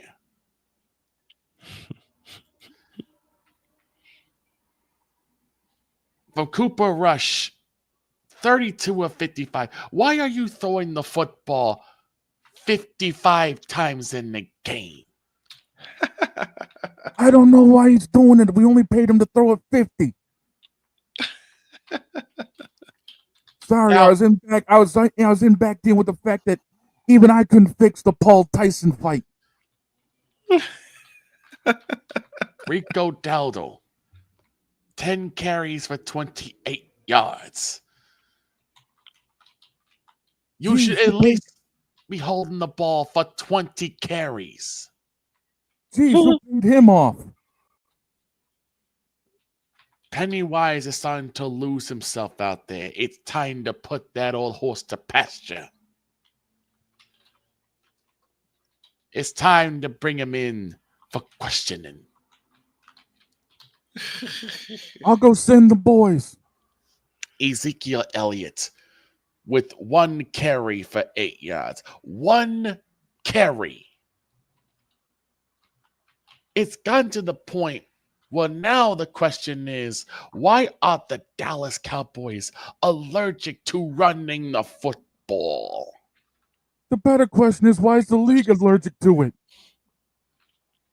That's a great question. And then I had a conversation. It better not have been with a bronzexual. No. Please no. Please Thank no. God. It was not. No. I spoke with Taya. Oh hell, that's even worse. Oh, hell no. That's even worse. Someone was able to slip me a piece of paper, which led me to a place known as the Delulu Saloon. Isn't that down the road here by the city fifth? About a mile away, yes. About a mile. That's what I thought. I keep driving past it and the music keeps blaring. Oh my gosh. And as I got there was Tam. And he was singing. Oh no.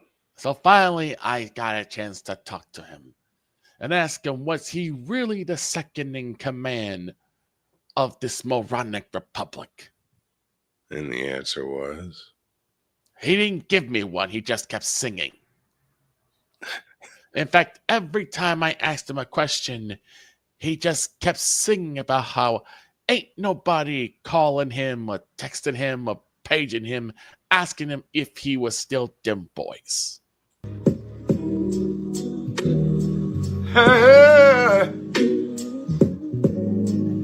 Ain't nobody calling me, texting me, paging me, asking me, are you still involved?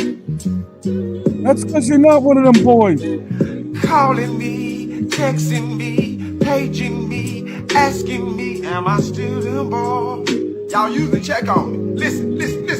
We don't want to check on you. Still involved. Hey, woo, oh, shut up, my boy, shut up. I'm still involved.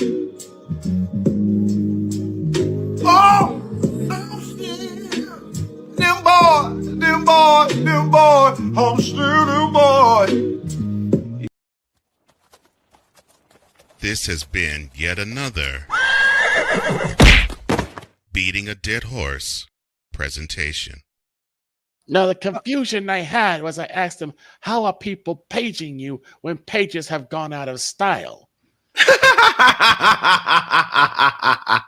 And to my surprise, he pulled out an honest-to-God pager from 1993. Oh, God. Hey, we still use pages in the mafia. What are you talking about? Oh, God. He was using a pager. But yet, he was still asking if he was them boys. And I told him, I don't know. I'm asking you the questions.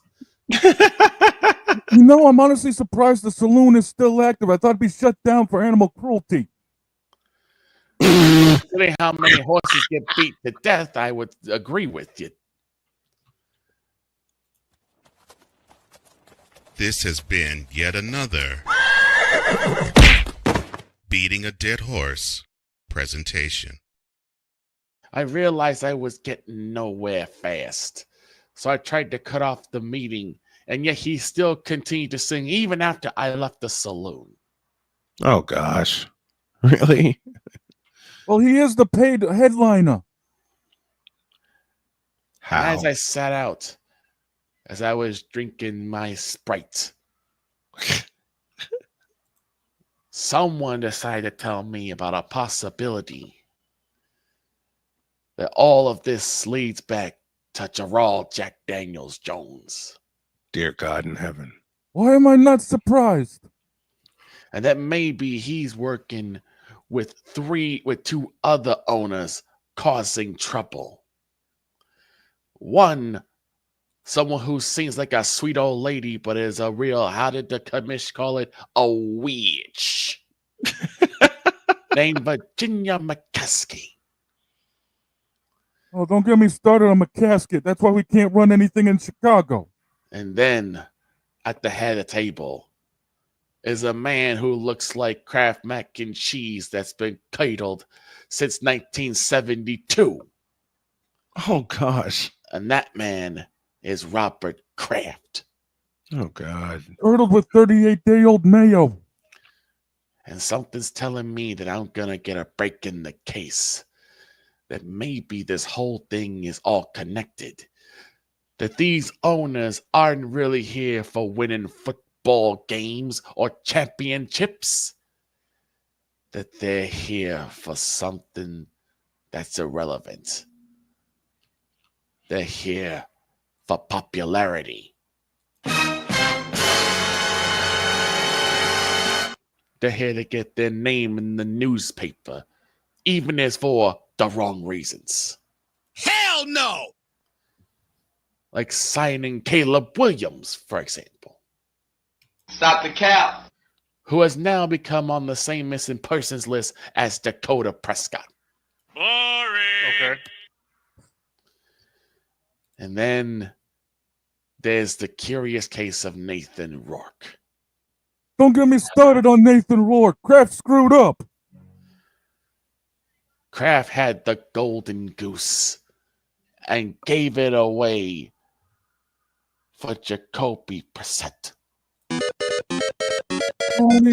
Don't even get me started on how screwed up Kraft is. I want to take a lead pipe to his head. And now they've thrown the poor kid Drake May in the mix, and he's been getting belted left and right and center. They should have at least started Drake. I kept telling them that, but they don't listen to me. So now I gotta see if this is all connected. Is this a takeover by the owners committee to make themselves look so inept at football that you'd rather just have them all in Florida playing Parcheesi? Are you kidding me? Better I am not Parcheesi, kidding you, Paul Allen. better Parcheesi than Shuffleboard. They'd screw that up completely. It is time for the fans to take back football and our football teams, and it starts with the Dallas Cowboys. Great googly moogly. You're not wrong. I better get back to work.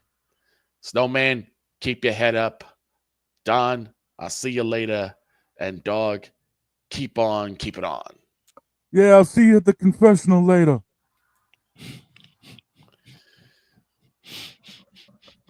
I did not know how long a stakeout was until he took me with him. Y'all are idiots. I was wondering why I kept seeing that beat up Ford LTD outside. Yeah. It ain't beat up, it's loaded. Yeah, it's loaded. It looks like it's dragged out, man. Yeah, but it looks like it's dragged out. Well, we couldn't have a brand new Ford. I mean, it would look suspicious. It got to blend in. That's what you kept telling me. All right, y'all. We got some picks to make. All right. And yes, I'm using an old game show theme to do the picks this week until I find the theme that I want to use. Starting the horseshoe. Biggest game in Indiana Hoosiers history. It's Indiana. It's Ohio State from Ohio Stadium in Columbus with a noon kickoff. Ohio State's favored by 13.5. The over-under's at 51.5. And going into this, by the way, the standings, I've got you covered by 2 games, Snowman. Floyd's back behind you by 6. Okay. This game is, again, the coin's going to land on its side because the Hoosiers have been doing damage. Yeah. Ohio State has the best defense in the nation, and it's going to get tested. Yeah. Yeah. Screw it. Give me Kid Rourke and Ohio. Give me Kid Rourke and Indiana to not only cover, but to win. I think they'll pull the upset. I'm going the other way. I'm going to say Indiana covers, but I think the Ohio State Buckeyes got too much weaponry to deal with. Give me the Buckeyes. You know what? I'm feeling the same way. Ohio State has got way too much going on. Yep. Rourke will go off. I'm going to take Ohio to win. Indiana's going to cover the spread, though. It's going to be a fourth quarter game. It'll be like a 52-48 kind of game. Both the quarterbacks will go off for 400. Illinois Rutgers at high noon. Number 25, Illinois, favored by only a point. The over-under set at 47.5. Brian Barnhart, this is for you. Give me that fight. Give me them fighting the Illini to cover and to win in New Jersey. What you got, Vic? Yeah, I'm going with the Illini as well. We'll sweep it. I've got a feeling that Illinois will end up making this a statement game. to try to put themselves in better favor going into next week. Speaking of statement games, North Carolina needs to make one at Boston College to keep their bowl hopes alive. UNC favored by 3, over under 56.5. All right, give me them Tar Heels. I got Tar Heels shirts all over the place. I used to live in Carolina. And I may be back there to steal another client and make it better. You never know. Give me them Tar Heels to cover and to win in Boston. Vic? Yeah, I'm a Tar Heel baby, so you know me. I'm going to go ahead and go with the Tar Heels. I'm going to take BC in this one. I just got a feeling the offense is going to show up and show out against North Carolina and put a dent in North Carolina's bowl eligibility. Speaking of putting a dent in someone's plans, here's a wild card game. It's Wake Forest and Miami at high noon from Miami. One of the 2 wild cards we've got, Miami is favored by, dear God help us, 24, and the over-under is set at a shootout like 64.5. I want Wake Forest to cover this, but I'm taking Miami to win. Vic? I'm gonna say Wake Forest. Okay. Let's see if their prowess from baseball does the same thing in football. Wake Forest makes it interesting. Miami somehow pulls this out in the end. I call a wacky finish to this one. Yeah, it's going to be a wacky finish. 1 o'clock sees Western Kentucky and Liberty. Liberty only favored by a point, over-unders at 57.5. I'm going the other way. Give me Western Kentucky by that point to win at Liberty. Liberty is going to make a mistake. Vic? Yeah, give me Western Kentucky on that one. I'm sorry. I'm a fan of William Byron because of Hendrick Motorsports, but Liberty University ain't going to do jack this game. I got Kentucky pulling away at the end. All right, here we go. James Madison and Appalachian State, the Giant Killers themselves. JMU favored by 7. The over-under set at a staggering 60.5. All right, give me James Madison. I'll lay the points, and I go with the over in this game. Vic? JMU, and I'll go with the over. Sweep it. JMU's going well over on this one. Here we go with another wacky game. BYU and Arizona State from Tempe, Arizona. 3:30 is your kickoff time. 14 versus 21. Arizona State ranked 21st in the nation. Favored by 3. The over-under 48.5. I'm going with the Devils. I'm going with the Sun Devils. BYU was exposed against Kansas, and BYU is basically playing for their playoff lives. Arizona State delivers the knockout punch. Give me the Sun Devils. Vic? Oh, this is a tough one. Coin on its side. Yep. I'm going with BYU on this one. I'm taking Arizona State. As you said, boss, BYU was exposed, and they're not going to be able to recover from that exposure. Oh, boy. And I hate saying that, but BYU was exposed against Kansas last Saturday night in their own house. BYU couldn't possess the ball. Speaking of possessing the ball, we got this one, Colorado and Kansas from Arrowhead Stadium. 16th ranked Colorado is only favored by 2.5. The over-under is at 59.5.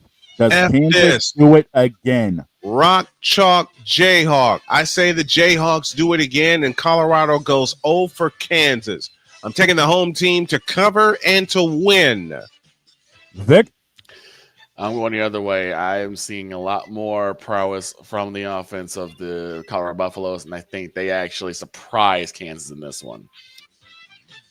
I'm taking Kansas. I was watching the Colorado game last week. They made too many mistakes in the fourth quarter. It's going to bite them this time. I'm taking Kansas. All right. And that's our middle game. 3:30 kickoff. Colorado and Kansas from Arrowhead Stadium in Kansas City. That's our middle game.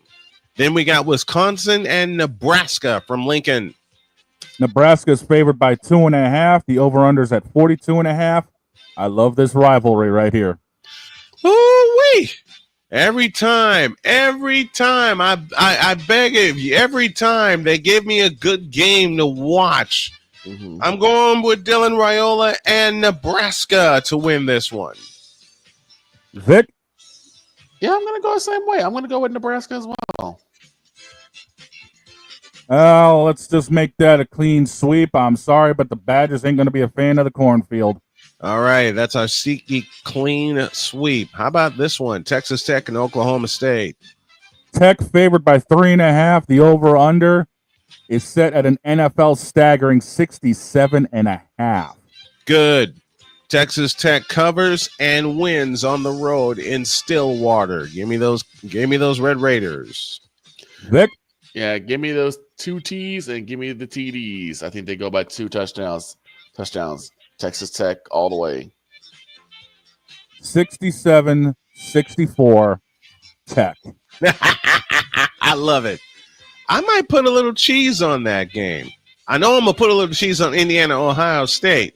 All right, you can make your bet. You can make your picks via BetUS.com, one of our betting partners, and Want to Parlay, our new betting partner for all your props.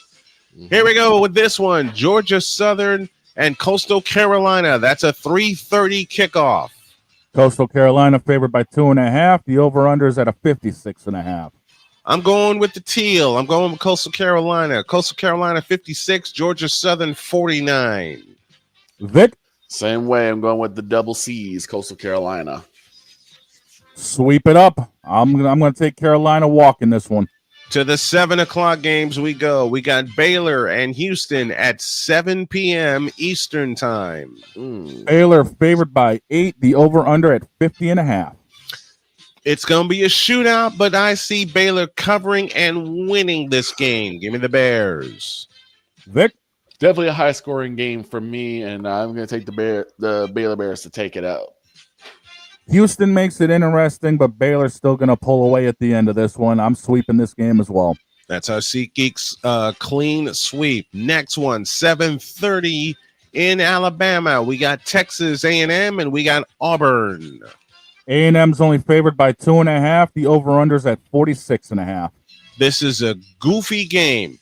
Texas A&M has been exposed a little bit, but I say they get their chips back in Auburn. I say Texas A&M pulls away. Vic? Yeah, this is good. This is a get-right game for A&M. I see them taking it. Auburn defends home yard. I got them winning this one by a field goal at the end. Here we go with another wild card game. We got Marshall. We got Old Dominion at 7:30. Old Dominion's only favored by 2. The over-under is at 52.5. Old Dominion 52, Marshall 49. I'm going with the Monarchs at home, but this is going to be a wild one. Vic? I think Old Dominion claims imminent domain on Marshall. Give me the Monarchs. SeatGeek clean sweep. I got Old Dominion taking this one. Our final game of our triple header comes from Durham, North Carolina, the Virginia Tech Hokies and the Duke Blue Devils. Va Tech favored by 3.5. Over under 47.5. I'm going with the home team. I'm going with Duke. Coach Cutcliffe always has a surprise up his sleeve for the ACC opponents. I'm going with Duke at home at Wallace Wade. Vic? I'm going the other way. I mean, I think, unfortunately, this is going to prove that Duke is usually a basketball school, not a football school. Give me VT. VT will walk this one late. Duke will try to make it interesting, but Va Tech's going to clean house on this one. And the last one, and our final game of the night comes from Los Angeles, the Battle of Los Angeles, the USC Trojans and the UCLA Bruins. Bonus coverage for this game. USC is favored by 4.5. Over-under is set at 51.5. Whose star shines brighter in Hollywood? I'm going with the Bruins at home in the Rose Bowl. Vic? Doggone it. The third time that this coin is laying on his side. Yep. I'm going with USC. I'm taking UCLA. Usually this series has been back and forth. It's like a haymaker fight. And you know what? UCLA, I'm taking you all the way on this one. I'm taking home teams. That's our picks, brought to you in part by BetUS.com. BetUS.com, where the game begins. And later on today on our video programming, you will see an ad for our new partner, Wanna Parlay. Go to wannaparlay.com for all of your betting needs. And I have a feeling that's going to become our exclusive partner. We're working on a deal as we speak, working on a deal at a couple of other places. You want to get your name and your business out there? Drop me an email at snowmaninthemorning@gmail.com. That's snowmaninthemorning@gmail.com. Thank you to Emmanuel Gift for stopping by. Also, a Pizzle for stopping by. And yes, we call him Matt Uber Fools because he's an Uber fool. Because he can't coach worth a damn. He can't. Nope. We've seen it too many times before. Too many times. What has he done in 3 years for the Bears? And ing. Say it again. Noth and ing. It's I think it's time for the seat to be broiling hot for Matt Uber Fools. Oh yeah. It's time for that seat to be broiling hot. Yep. To get I mean, hotter than the seat for Pennywise, which is saying something. Yeah, it is saying something. Which is saying something. You know what I mean? Yep. Easily. It's saying it. That's saying something. Hot seat coach. You know which coach should be on the hot seat? And I hate saying this, but I'm going to say it. Billy Donovan of the Bulls. I hate saying it. Yeah. Because the Bulls have been hot and cold this year. Well, we'll see if they can really, really, really heat up and get things going. And speaking of which, we better get the hell out of here. Have a great day. God bless. Remember to make your next move your best move. And always remember, if your dreams don't scare you, they are simply not big enough. Dream big, do bigger. We are, and we hope y'all are too. And thank you for hanging with us these past 11 seasons. Season 11 has been a ball so far. Y'all have allowed us to be us. You've allowed us into your homes, and you've allowed the best sports talk show to be in your homes for 2 hours every day. But an expansion is coming after December 1st. We'll talk about it tomorrow. Thank you. God bless, and so long, everybody.